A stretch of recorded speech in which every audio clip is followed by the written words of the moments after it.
host, Anaya Loving. Welcome to our Biology Christmas special. Today we have 3 special guests performing their Christmas remix. Please welcome the Caroling Christmas Kinorhynchas.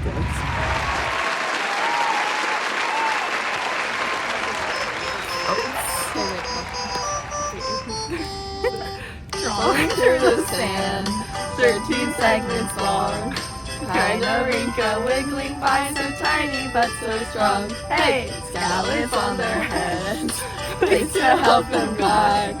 Mud dragons and sediment, Christmas in their stride. Oh, mud dragons, crawling all the way. Feeding on detritus in their toes, so place. Hey, mud dragons, small but mighty too. Tiny little burrowers recycling nutrients too. Oh wow, that was amazing. Your voices just sound fantastic. Tell me a little bit more about yourselves. Thank you so much. We're just so happy to be here. Well, we got our amazing voices because we learned to sing before anything else because we're protozoans and developed our mouths first. All of us are also small, segmented marine invertebrates, have 13 body segments, and are covered in chitinous plates and spines that protect us and allow us to move, but we still have our differences. Both of us are part of the group Kinorhyncha because we have many scallops and distinct rings and are more complex, compact, and highly segmented, and we're more of like the classic mud dragon. Yeah, and I'm part of the Kinorhyncha because I have fewer scallops, my rings are less distinct, and my body is slender and smoother. My body is also less armored and more elongated, and my group is much smaller and has fewer species. Wow, that's amazing. So, how much time is left on your world tour, and what's next?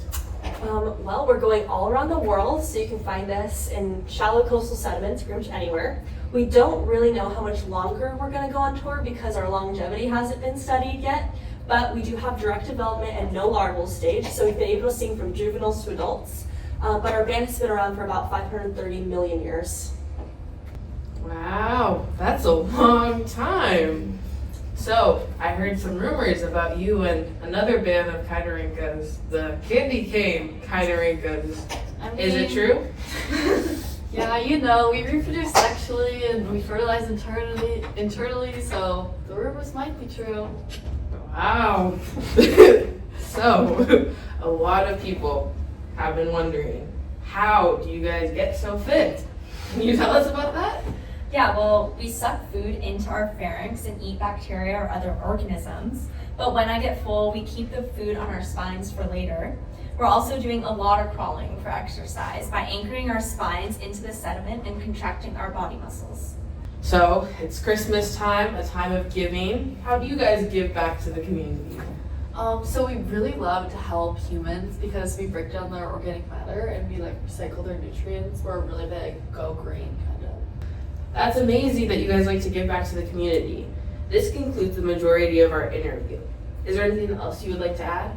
Yeah, so we'd like to do a special shout out to our ancestors who came before us 530 million years ago and originated in the early to middle Cambrian.